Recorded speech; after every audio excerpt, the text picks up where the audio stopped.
Influencers, inspiration, and Instagram. This is Earned by Tribe Dynamics. Here's Conor Begley. Welcome to Earned, everyone. Today, we are going to learn from one of my favorite people, as well as the current CMO of E.L.F. Beauty and Keys Soulcare. Although, are you the president at Keys Soulcare, or what is that? That's the title? Yes. Okay. But yes, Kory Marchisotto, thank you so much for joining the show. You have been crushing it for years. I've been a huge admirer of yours, and I think your brand and your team has just performed phenomenally. Number one mass brand we track in terms of growth year over year. So congrats on all the success and what was, a tough year for a lot of people. Thank you. Well, that's quite an introduction. I'm not really sure how to follow that. Are you sure I'm one of your favorite people, or do you say that to all of your guests? I would say I don't think I've said it to most of my guests. I probably should have. They're going to get mad at me now, but no, I did not. Well, not everybody is in your clubhouse. I'm in your clubhouse, so I get special treatment. Exactly. Although you are on two strikes. One more miss and you're out. I am not missing anymore. I don't care. It is priority, Conor. I will be there every Friday. I love it. Okay, let's start at the top. This was a question I haven't done with anybody else, but I really like it. I'm going to ask you, so you're the queen of new platforms in my mind, right? Whether it's TikTok, Twitch, whatever it is, LinkedIn, you're always trying something new. And I want to know, in your mind, is this up, is this down, or is this flat, right? And I think there's probably a better word for that, but give me thumbs up, thumbs down, flat, and then maybe a sentence on why. That feel good? Okay, I like it. Okay, Twitch. Up? Okay, why definitely is Twitch? Up. Okay, why is Twitch up? Because this is a podcast, I'm assuming you want voice here, right? So I'll give you the thumbs up and I'll speak. Completely exploding audience and moved beyond gaming to general entertainment and interest. There you go. Okay, you were one of the first. TikTok. Definitely growing. Okay, I am obsessed too. I am personally addicted. So everybody be careful. It's addicting. It's a real thing. Definitely growing because they've moved beyond Gen Z, even though Gen Z is their core. They are capturing a broader demographic. Okay, YouTube. What are we doing on this one? Flat, stable? Flat, yeah, stable, whatever you want. Stable. And I think it's a great platform. It's been around for a long time and people are chasing the shiny, pretty new toy. Instagram.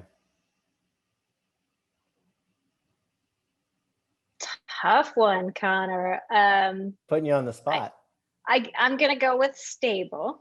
Okay. I think that Instagram has a purpose in the more curated content. So it's stable because people have a certain amount of time allocated to the curation versus other platforms where they just feel freer to post whatever they're feeling in the moment. Okay. LinkedIn. Definitely growing. Okay.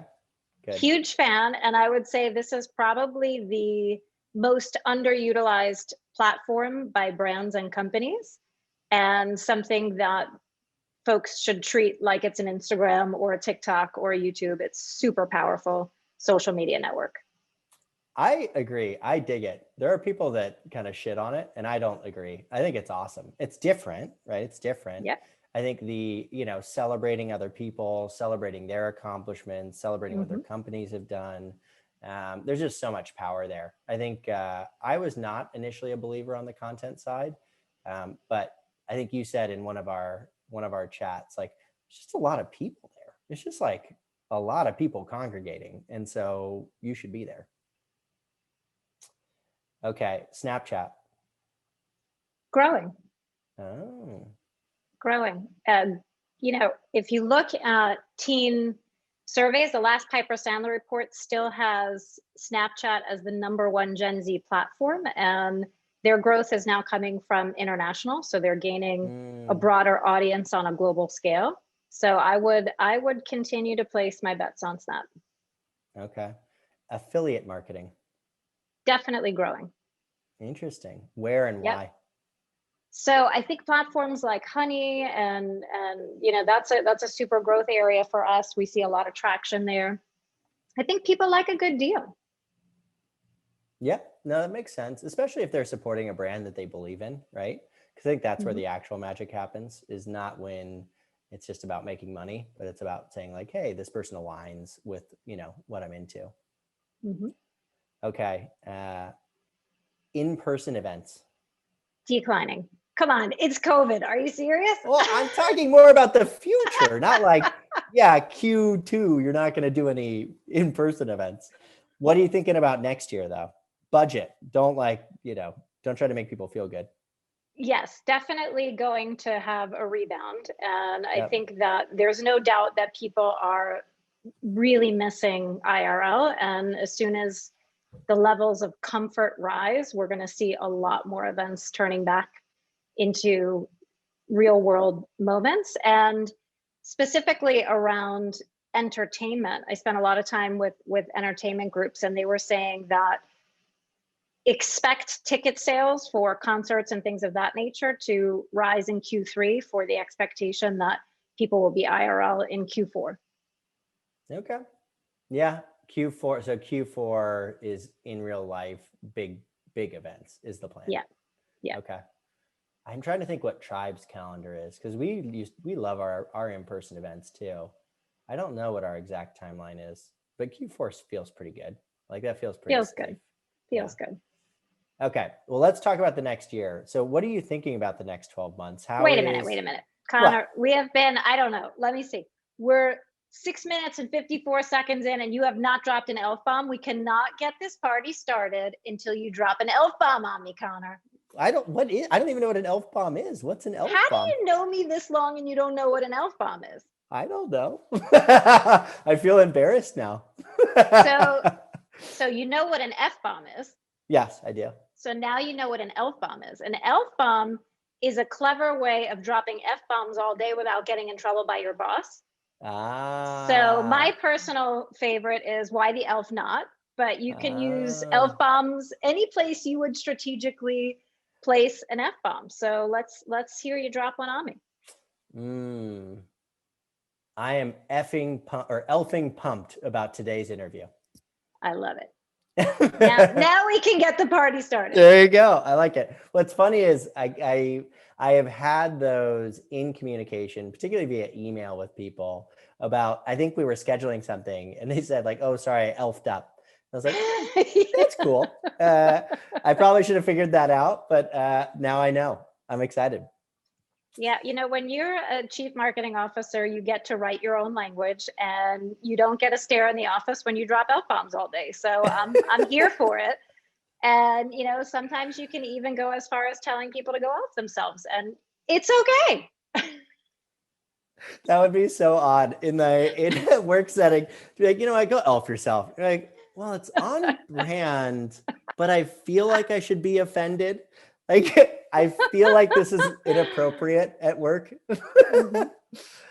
Well, actually, let's skip to that then. Let's talk about your journey to E.L.F. So, for you, in looking at your background and looking at how you got here, there were a few things that were interesting to me, right? So one was, you started your career and you were kind of moving up the ladder, and then you decided to go back to school. But did that about 10 years after you graduated from undergrad, if I did the math right. What motivated that, and would that be something that you recommend to other people? Yes and yes, and for sure. And then I'll get to the advice part of it later. So what led to it was wanting to open the aperture. So after 10 years in the workplace, you know so much. And you've probably chosen an industry, you're in a specific business, and that can take you down a specific path. And I wanted to really widen my knowledge base. And sometimes you think you know what you don't know, but you don't know what you don't know until you go and you gain exposure and also broaden your network. So the first one was really about expansion of the knowledge base. I think the second part was I wanted to accelerate my career. I was in a place where things were going well, and I had the progression I was looking for, and I was definitely on a great path. I didn't have fresh oxygen. I didn't have stimulation. I no longer had the the fresh inputs coming in that I could utilize to then output creative, clever, groundbreaking ideas. So that was a big part of what I thought I could get from going back for my master's. And then you also get surrounded by coaches and mentors and sponsors, and you build your skills and you get new tools for your toolbox that you didn't even know that you needed. So I would definitely say it was an accelerator. And then there's unexpected benefits, and perhaps thinking about it now, because I think I graduated, so it's now over 10 years ago. I got new besties, and actually 3 of my closest friends today were my colleagues in the program. So, there's other great benefits that come along the journey as well. And the advice that I have is gain work experience first. Because what you learn in college is so theoretical, and as you're going through the motions in college, it's you're kind of imagining, well, what could that be like? Well, you don't even know what the workplace looks like. You don't even know what it means to build a brand or have a business plan or look at a P&L. So when you get your master's, I think having the work experience is critical, because it's no longer this intangible theoretical thing. When you're talking about a P&L, you know what it is, you know what it means. So it completely enhances your skill set to have that on the ground training before you get the advanced education. So I think there's a tremendous benefit to ensuring that you gain the work experience first, and then go back and see masters or even higher education from there as an accelerator. So that would definitely be my advice. And then of course you get out of it what you put into it. There are folks that went into the same program as I did and maybe didn't learn as much or didn't grow as much. So like anything, it's a matter of your own personal commitment. And if you commit to the commitment, then you're going to get the most out of it. Yeah. I mean, I've felt that in terms of I've done a bunch of, continuing education stuff, right? So there's a bunch of venture capitalists that will hold different programs, whether it's on the creator economy or whatever, that are designed for, because, one of the problems that you deal with in Silicon Valley is you often have these young founders, companies grow really quickly. And then as it's scaling, you're trying to figure out how to run a company, how to be a manager, how to do these things at the same time that your company's going through this crazy growth trajectory. And what I found was, in school, I was just not very stimulated. It just wasn't all that interesting for me. But then, you go into these programs where it's directly impacting, how you do your work day to day, and you just get so much more out of it than I got out of, high school. Right. And so, yeah, I'm 100% on that boat. So talk to me about, your time at Shiseido, right? And then I'd love to hear both, because that really, I mean, you were there for a little bit, you rose up the ranks, you really got to kind of the top of the organization, I think. What was that period of time like, one? And then two, what made you decide to make the leap to E.L.F? Because that was, it's a big leap. You had really, set yourself up well within that organization. So I think you described it as a little bit. I was there for 18 years. So let's call that lifetime. And, some young folks now look at my 18 years at Shiseido as dinosaur, but I wouldn't trade any of it for a second. So yeah, Shiseido was my home for 18 years, and it was really an extraordinary journey. And I'm still grateful that I had every day, every minute of learning and growing while I was there. And there's quite a few things that I learned, and I'd start from just thinking about what my universe was. Right here I am working for a Japanese company, but growing up in European luxury brands. So I would say that the first thing that it taught me was this deep appreciation for cultural differences and for the magic that those cultural differences bring to the universe. And I truly learned how to celebrate that uniqueness of each of those cultures and how it made the world more layered, more complex, and quite honestly, much more beautiful and dynamic.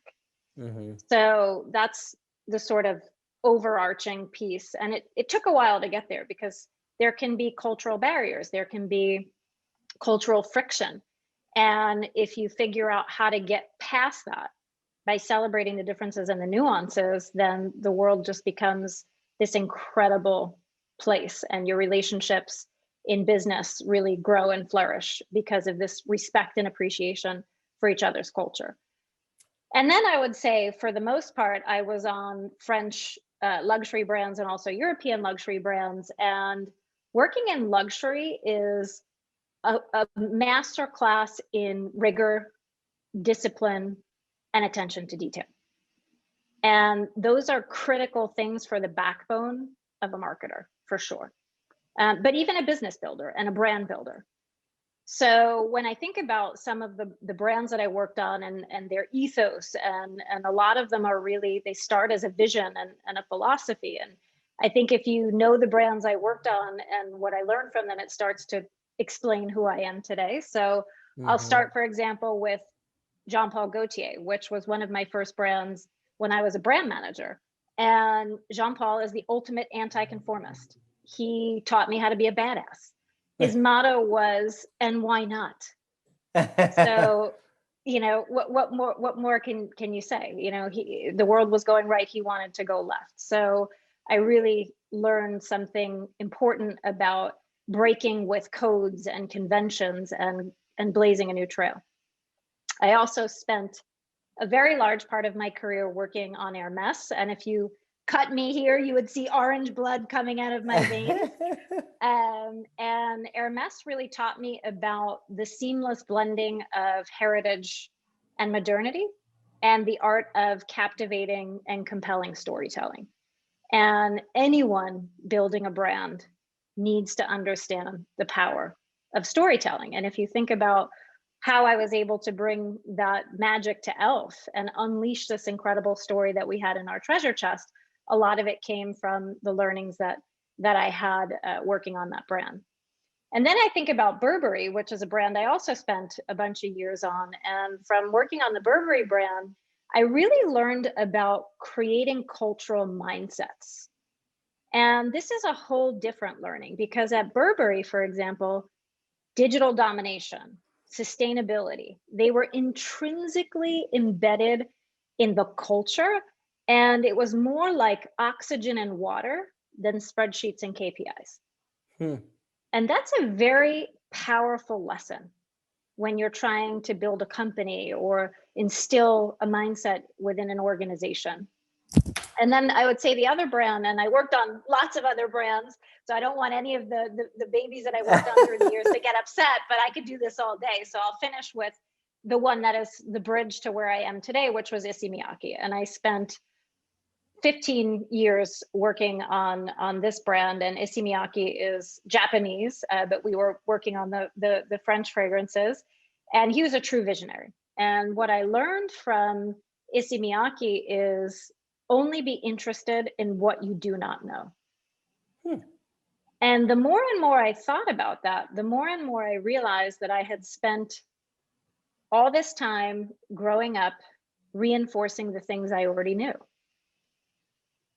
Luxury, you know, European designers, and the beauty space in one particular sector, which quite honestly was exclusionary, because you're talking to a small audience who can afford this expensive luxury product. So when I had spent a little bit of time in Tokyo, Issey Miyake had a design studio that he calls 2121. And the idea of 2121 is that perfect vision is 2020. And to be an innovator, you have to see beyond that. And I left that trip feeling like I needed to do something different, and I needed to innovate myself. And I wanted to get into a space that I didn't know. I wanted to get into a new dimension. So I thought, how do I take my luxury experience, this rigor, this discipline, this brand building expertise, and bring it to the mass space where I could open the aperture and talk to a much wider audience. And when you think about what E.L.F. is, it's truly this exceptional idea of pulling the codes and cues from luxury, but making them available to a very wide audience. So it was really the perfect bridge for me, where I could take that 20-year skill set and bring it to a new dimension. And the other part for me was I had spent my entire career, because before Shiseido, I was with LVMH and the Puig Group. I spent my entire career at big corporations. So I wanted to also see the other side. It wasn't just going from prestige to mass, it was also going from the rigid corporate hierarchical bureaucratic structure to something that felt like a true entrepreneurial shift. So a very big shift in culture as well. Yeah, I mean, you're changing on multiple dimensions there. I mean, and one of the dimensions that you kind of briefly touched on that I would love to kind of understand a little bit better, just because I know you, is, John and I, I've done a few trips to, Japan as well, right? We have some clients out there. And, I learned a little bit, right? Not nearly as much as you, but a little bit about the Japanese culture. And I think, they're kind of, they spend significantly more time on the planning side, right? Like it's kind of spend tons of time on planning. And then when you execute, it's like boom, boom, boom, boom, boom. And what's interesting about that for me is, when we set up this clubhouse, like it's one of my favorite stories about you is, for those who don't know, I scheduled this call with Kory on like a Monday for a call on Wednesday or something. We took a little bit of time to schedule it. And it was you, me, and Joe, the CEO at Youth to the People. And you guys were both late. I was on time. And so I'm annoyed. I'm like, you know what, guys, I'll send a doc around. We'll schedule it next week. And you're like, no, we're here. Let's do it. We'll do it now. And we started talking about, you're like, we could have the clubhouse today. We could do it right after this call. I'm like, no, like what? Like, and so we had to decide to do it on Friday. And this is on a Wednesday. My team almost killed me because I was like, we got to send out an email. We got to do this. It like totally disrupted our marketing calendar. Like none of anybody was happy. But anyways, what was surprising, or what was really cool about that to me, was this urgency, this this bias towards action that you had. Like that was so cool to see, right? And then to do it, and it went well, and we've done it every week since, and whatever. And that just seems very at odds, right, with the Japanese culture of like, lots of planning and then very efficient execution, right? So talk to me about that. Like, how did you balance that? Number one, and then number two, where did this kind of bias towards action and this sense of urgency, when did that kind of come into your toolbox, right? When did that become something that was you decided was important? Yeah, it's really funny, Conor, because it's always been there. It's just been, Sisyphus pushing the boulder uphill in my previous life versus at E.L.F. I say it happens. So it's really it's really extraordinary, actually. So if I go back to my journey in my luxury days, especially in the French luxury houses, my nickname was actually Emergency Kory. Everybody at Hermes called me Emergency Kory. I'm not even making this up, because I would always be, now you can imagine Hermes is a 175-year-old heritage house. Shiseido's, I think, 160 some odd years, right? I'm working in organizations that were built through exactly what you're talking about: rigor, discipline, long time tables, lots of thinking, and laying foundation and groundwork. And all of that is important and definitely necessary. What was missing was the bias for action. So I always came in like a lightning bolt, which is what our CEO at E.L.F, Tarang Amin, calls me. So whether it was Emergency Kory or lightning bolt, you get the idea. I've always had this bias for action because I understand the importance of the now. And if you dream it, you have to do it. And a dream without execution is empty. It's just a dream.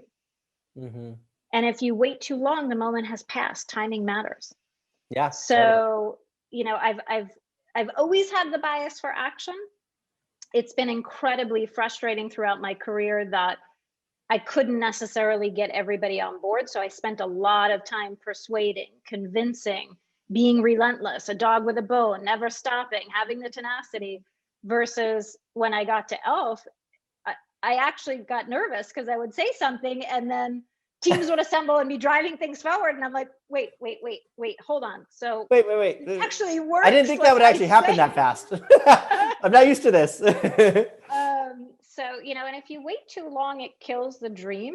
And I think the other part, Conor, is usually when you have that dream and that fire in the belly to move something forward, if you have to start pushing paper around, if you have to start presenting it to multiple stakeholders, if you have to start driving it up, and then everybody wants their comments and they have to put their ego stamp on it, by the time you're able to bring that dream to reality, one, it looks very different. Yep. Two, you've lost your passion for it. Yep. And three, quite honestly, the timing has passed. And when I think about E.L.F. and what we were able to do on TikTok, on Twitch, and even us jumping into Clubhouse and being early adopters, it matters. Yep. And that timing gave us a real competitive advantage. And if I think about COVID, how grateful am I that we spent so much time before we even knew COVID existed on building our digital strength at speed? Because when COVID hit, we were already entering from a position of strength where others were scrambling to try to figure out, how do I get on TikTok? Because now everybody's on TikTok and everybody's on their phones and we haven't figured out how to get digital yet. So emergency Kory, the lightning bolt, lucky that we had that bias for action to drive all that stuff forward at E.L.F. We at E.L.F. we call it E.L.F. speed. E.L.F. speed is a real thing, Conor. It is a real thing. If you, there's a really good, his name's Frank Slootman. He's the CEO of a company called Snowflake, which I think just got valued at somewhere like $80 billion or something like that. And this is, only a few years after, founding the company. This is not very far after. And he's done this with 3 different companies now. So he's taken 3 different companies from essentially zero to billions of dollars in revenue. And it's kind of crazy. And he talks about this speed concept and this bias towards action, and how he's like, there's just so much slack in the organization. You can go so much faster than you think you can. And so I actually want to talk about this a little bit more. So the phrase I really like that kind of encapsulates that is, I can't remember exactly who it is. I think it's Naval, the startup guru guy, but he says inspiration is perishable, right? Which is what you're talking about, which is like, get inspired and then you run into paperwork, you run into this, and all of a sudden it's not inspiring anymore. And so, but what I want to talk about is a slightly different angle, which is I am the exact same way, which is why that meeting caught me off guard, because I was like, oh my God, there's somebody moving faster than me. And so I was like, oh, this is so weird. I'm not used to this. And so one of the things that's interesting for me when I reflect on our time at Tribe is I think I had fairly unfettered control over action. And in some ways, we got to a point about 3 years ago, and I was telling you about this right before the podcast, where, we had 3 different product lines and we were kind of doing it all okay. And we were just, a little bit distracted. And so we decided to focus, right? We cut out 2 out of the 3 product lines, and it's had just dramatic positive impacts on the business. So how do you think about kind of balancing this bias towards action, towards newness, and focus? Like, how do you think about those things? And have you gone too far at some point, now that you have full control, or have you kind of managed that pretty well? Well, I think when I think about why E.L.F. right now is thriving in a down industry and posting double-digit growth in EMV and in all other key metrics when the industry is down, it's because of that bias for action, Conor. It's also because of fearlessness, and that what you're talking about, inspiration is perishable. That fire burns really hot, and we take that fire for that inspiration, innovation, and we put it out at speed, and that is really what makes E.L.F. very different. And even if some of the big companies woke up tomorrow morning and said, we want to move as fast as E.L.F., you can't. You'd have to rework your entire organization. you'd have to get rid of layers and levels and processes. Well, the problem is your company, your culture attracts the people, right? And it self-selects the people. So the people that have opted into that culture are like, more comfortable with that approach. And alternatively, like Netflix is really famous for saying this, like, people, they opt out, right? Like they give, I think it's they that give a bonus. Like you get like a 10K check if you get signed on and you decide to leave within 2 weeks. Like you can just get a check and they're like, good luck, right? Like you can leave at any time. So anyways, keep going. I didn't mean to interrupt. Yeah, absolutely. You're right. It's not for everybody. So I would go back to the key word, which you said is balance. When you work in an organization at speed, what you have to learn how to balance is chaos and structure. You need chaos. You cannot move at speed without a healthy level of chaos, but too much chaos makes a mess at the end.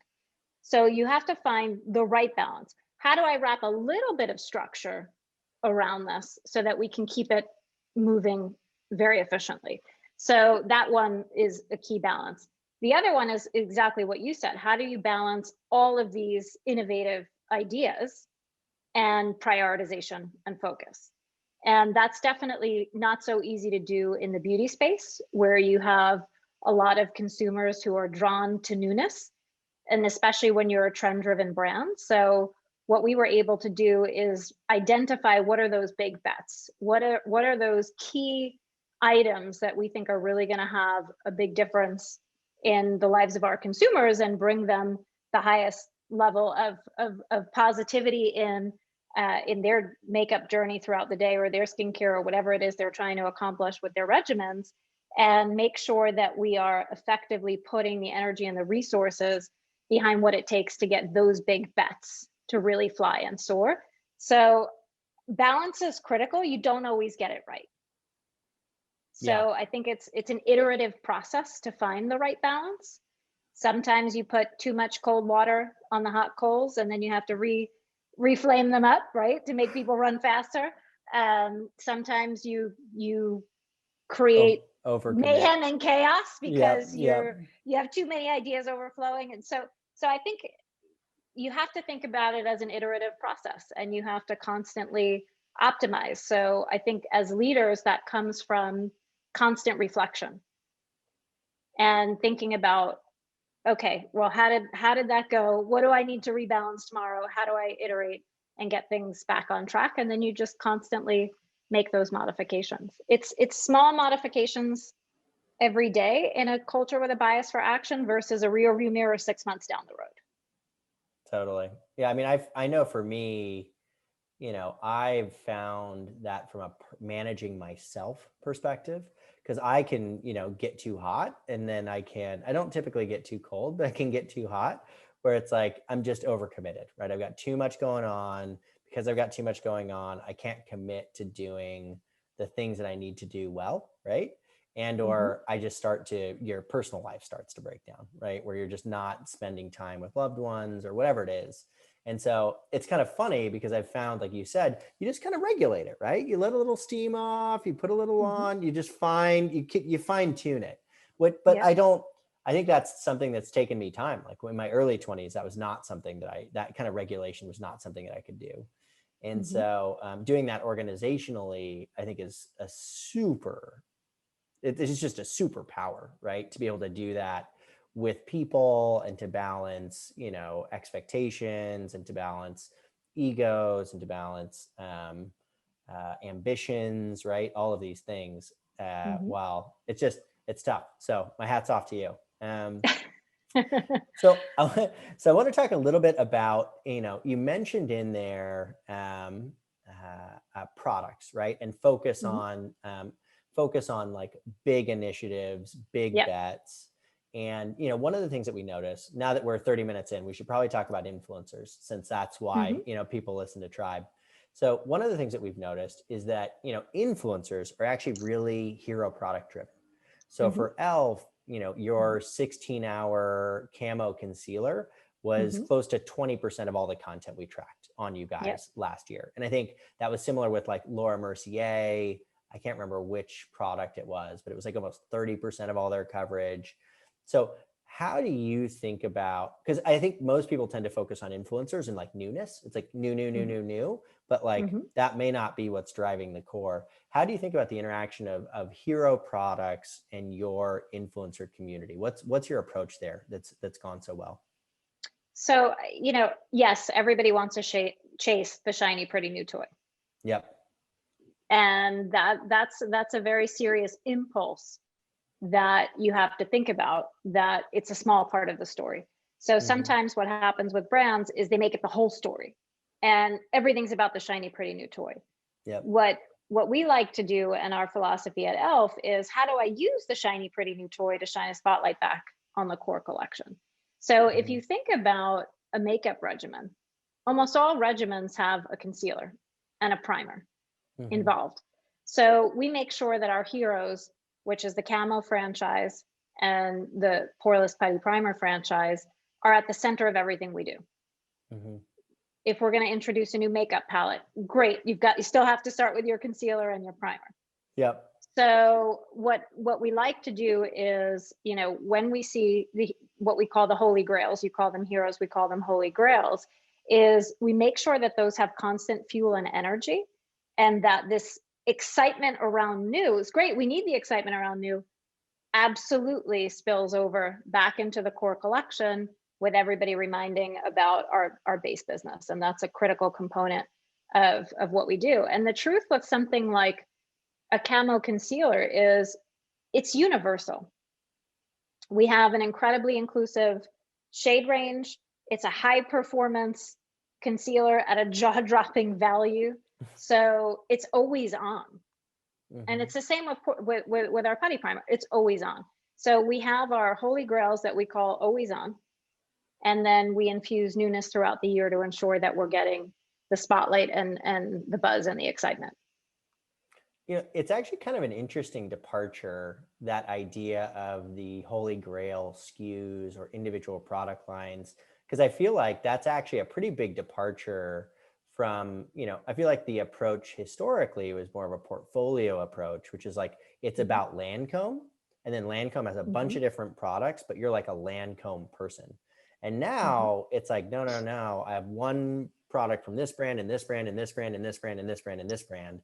And, people are just much more hero product loyal rather than brand loyal overall. Well, let's talk about influencers a little bit more. So what are your kind of, in terms of general philosophies? I mean, if you were to look at the data over the last several years, E.L.F., E.L.F. was really, I think, founded, or not founded, I should say, before you got there, they were very influencer focused, and that seemed to wane a little bit. And I think you came back, and the performance has just been super impressive over the last few years. What do you think are some of the core philosophies that drove that rise in the rankings to where you guys are now? So I think the first one is very easy for me to think about, is influencers are not KPIs, they're people. Yep. And they're friends of your brand. So really treating it like the relationship that it should be. And these are our friends. These are friends of our brand. They advocate on our behalf. They love what we have to offer. We created something they want to be a part of. So nurturing the relationship is really the most important part. And I think you can measure the success of a brand by the depth of their relationships. And one of the things that I'm sure you noticed with E.L.F., which is very different than a lot of the other brands, is we never played the mega influencer game. So for us, it was never about go after the person who has the highest level of fame and the biggest number of followers. What we knew with E.L.F. is this brand, I like to say, is of the people, by the people, for the people. And for us, it was a micro-influencer approach. And one of the things that I saw early on that I thought was incredible when we were doing our Beautyscape Initiative, which is our annual tent pole where we use our platform to rise up emerging influencers, is they all wrote a sort of essay about their love affair with E.L.F. And what I kept seeing coming up over and over and over and over was, when I couldn't enter into the beauty space because it was too expensive, E.L.F. was there for me.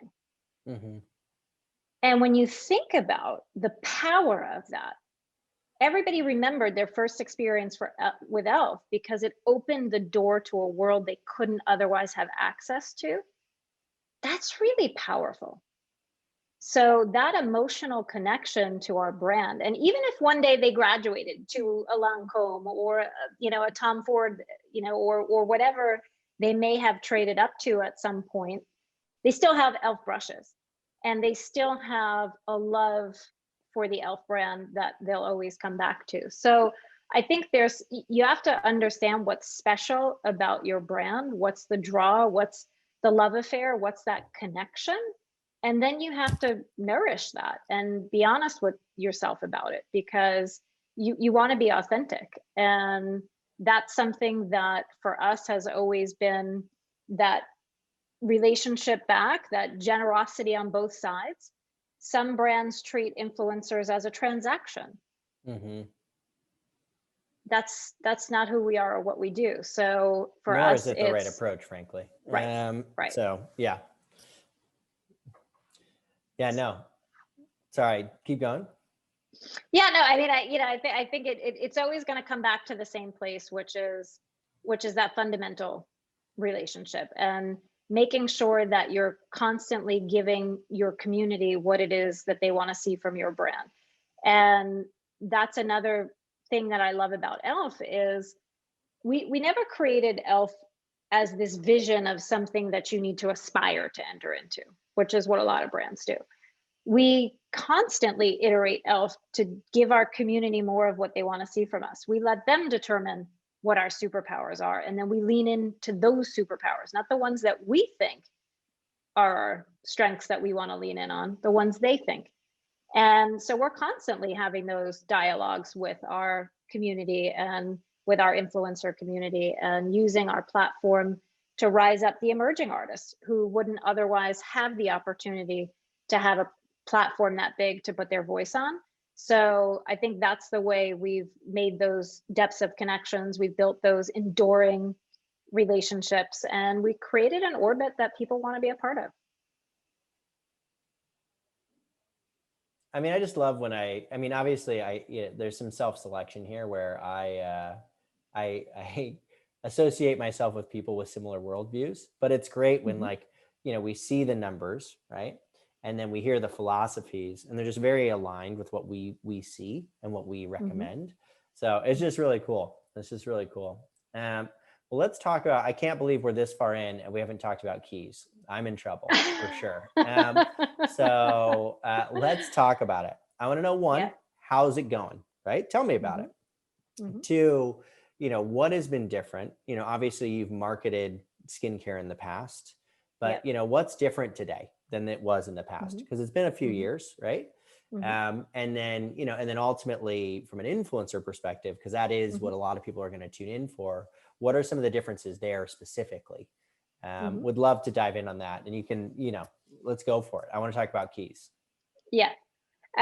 So let's start on makeup skincare, because I think that's a great question in terms of, a lot of people think beauty as this one thing, blob. And it's a blob. it's really not. No, right? it's so I can tell you, really coming not. in as not being a beauty guy when I started this, I was just like, oh, beauty. Yep, that's just it all, the whole thing.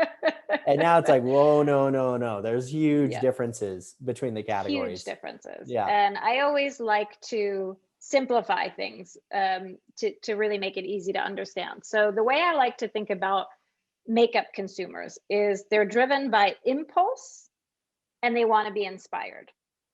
Okay. Right? So impulse and inspiration.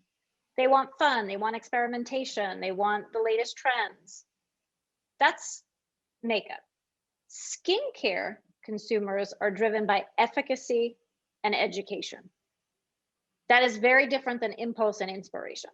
Quite a bit. So when you think about efficacy and education, right, what are these folks looking for? Well, they want health and wellness benefits. They want to know the latest science. They want to know the ingredients.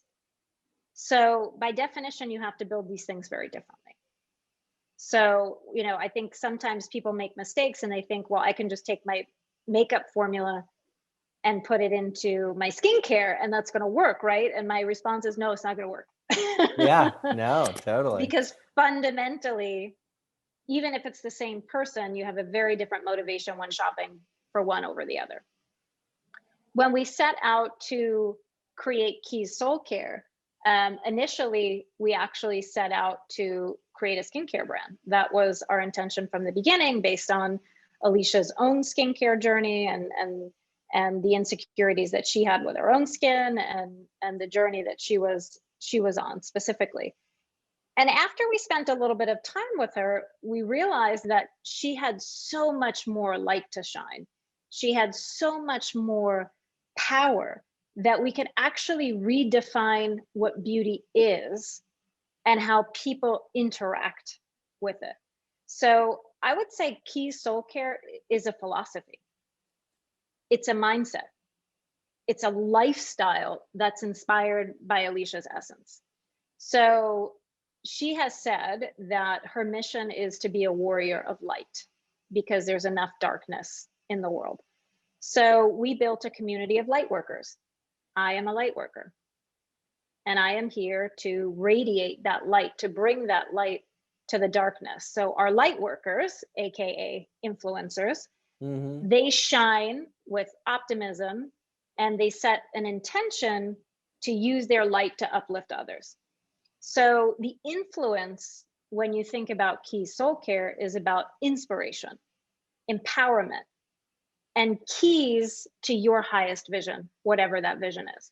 So when we think about beauty, to really be beautiful, you have to be beautiful inside here first. And you have to care for yourself. And when Alicia went on her own journey with her skin, she recognized very quickly it wasn't topical. She wasn't okay in here. And as she worked through all of those things, then everything started to clear up all around her. So our light workers are extraordinary beings who come and we create beautiful content that talks about, sex is soul care, right? That's something that is intimate and personal and brings something specific. Sleep care is soul care. How am I taking myself at night? How I eat is soul care. So we are constantly bringing to light beautiful individuals who are here to help others become a better version of themselves. And, being on that journey and recognizing the true purpose and value of what you can bring to others and how you can take this incredible light that Alicia is and shine it brighter by radiating it through a community of light workers. It's so powerful, and people want to sign up to be a light worker. They want to tell us about other light workers in their lives. And if you spend time, whether you go to our website, which is both a content and a commerce hub, or you go to any one of our social channels, it's a very different place. People write, they don't write comments, they write paragraphs. Paragraphs. I've never seen this happen before, right? These are deep conversations that people want to have. So by introducing this idea of soul care, we really changed the conversation about what beauty is, what beauty means, and how you obtain it. So it's truly an extraordinary ride. That's super exciting. I love the vision there. And I think you talk about this kind of shining a light concept. That's actually how I've always thought about the internet. And I think that's part of what gets me the most inspired about the internet, right? Is that it's shining a light on it's like a cave, right? Where you had no light, and then you get to learn all of these things. It's like I get to, because of Yelp, I get to find this really cool restaurant down the street that's in the, has a terrible sign, but has like the best, pho in the town, in the city, right? And so, or, from a product perspective, it's like, I can imagine, like Drunk Elephant, the brand. If that came around 25 years ago, somebody saw on the shelf, like Drunk Elephant, like, what is this, right? And like, but now I can see that, like, that's interesting. And I can Google it and watch a video of what somebody says about it. And I can read all the reviews, and I can and so it just helps you to figure out what's really good in the world, as well as like, oh, this one actually, there's a lot of advertising behind it, but it's not really worth it, right? Like there's something else that's better out there. And so I've just liked that it, you know, it improves people's lives, both through education, through, you know, obviously from a product perspective, like getting the things you're looking for. I just love it. So I love that analogy. Well, let's go through a couple fun end of show questions. That's how we always finish off. And these were not from me. So if they're dumb questions, you can blame Jason, who's on our podcast, who is you brought him onto the show. And so you can take it up with him if you don't like him. But the I like them. I do like them as well. So the first one, he says you have a good story on how did you make your first dollar? How did I make my first dollar? So like my first dollar for real? I guess so. I assume this was like an inside joke between you two. I have no idea where this question came from. Or like my first job. I would assume your first job. I would assume your first job. Okay. My first job was in a bagel store. Okay. And the bagel store was called Bagelicious. Nice. And and you can imagine how busy the bagel shop is on Saturdays and Sundays.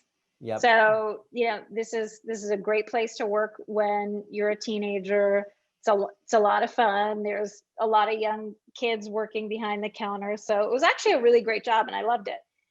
And one Sunday they put me on the egg station, which is really stressful because now I have to make omelets, right? Like this is really stressful. Big step up, next level. This is like huge. So I'm at the quarter hour, like a 25-cent hourly pay bump for that jump.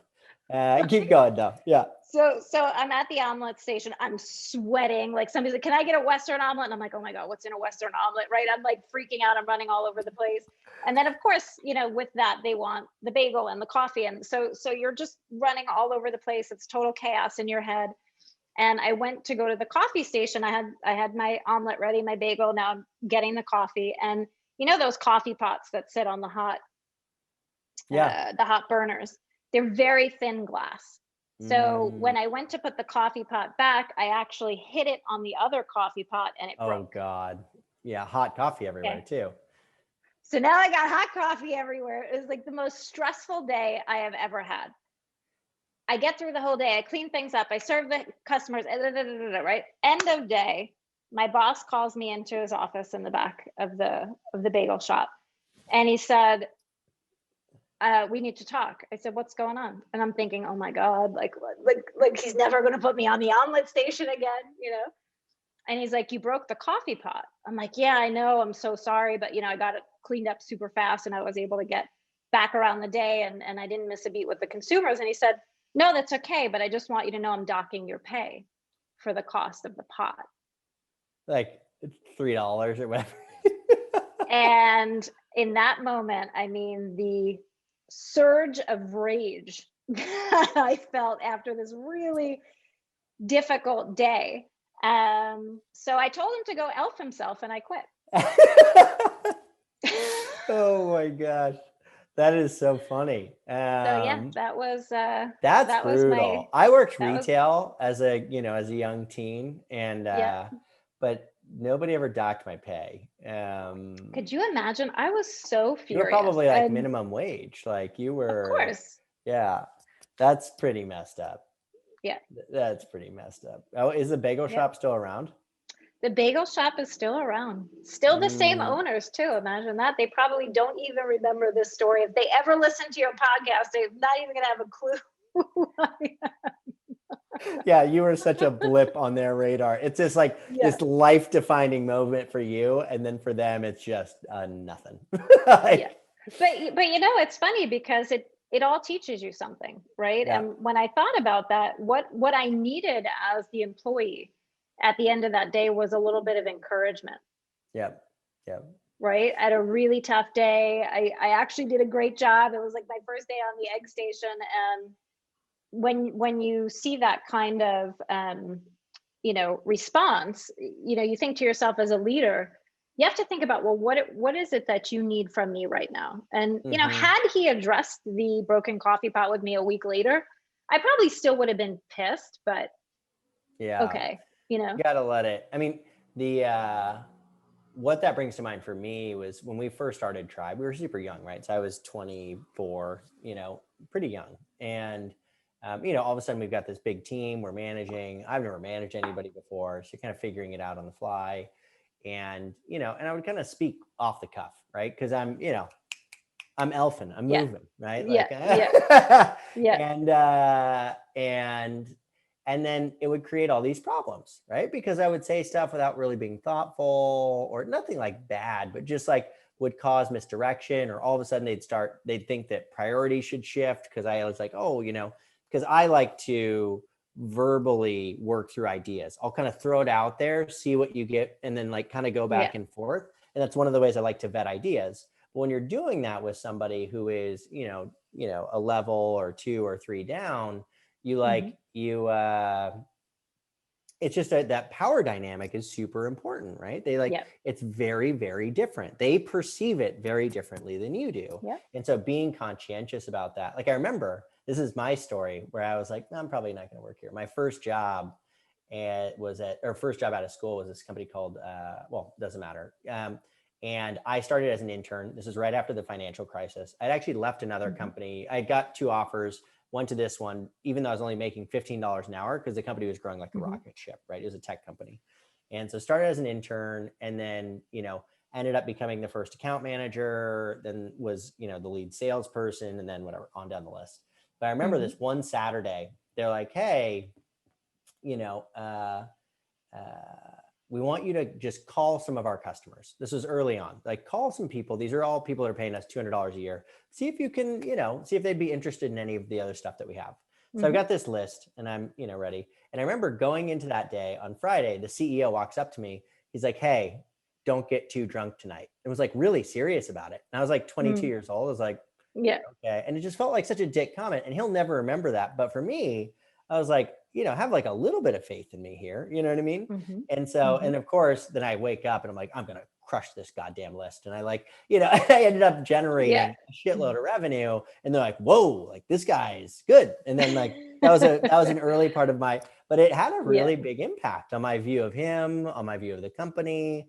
And it's just like a little comment, and it just irked me. So anyways. It's funny because you realize that there's a very big difference between what people say and what you hear. Yeah, totally. And as you grow as a leader, you recognize the importance of the nuance between those two things. And all of that also has to do with circumstantial. What moment are we in? What happened? Right. And I think the best leaders are always thinking in their minds about what is it that you need from me right now. Yeah. I'm not that good at it. I'm still too self-centered. I'm trying really hard, but I'm just still not as good as you are at it. It's going to take another 10 years. But anyways, with that, I've taken up too much of your time already. I really appreciate you taking the call so late on a Tuesday. And I will see you on Friday. 2 strikes. Don't forget. There will not be a third strike, Conor. There will not be a third strike. I promise. But honestly, congrats on all your success. It's been so cool to watch what you've done over the last few years, and to watch the success of Soulcare or Keys. It's just really cool. It's super fun to see, somebody that you respect do really well. So congrats on all that. It's been awesome. Thank you. And ditto. I mean, you're having a moment too, and I'm super excited to see you shine and your business thrive. So I'm also super excited to be buddies with you in the clubhouse. It's a lot of fun. So thanks for having me, and for creating this podcast where we can all learn and grow together. Of course. All right. Bye, Kory. Ciao. Hit subscribe now. Earned by Tribe Dynamics. Tribe Dynamics unlocks your social media influencer community. Our platform not only tracks and measures your best influencer relationships, but discovers new influencers to grow your business through earned media. Get started with a demo today at tribedynamics.com. tribedynamics.com.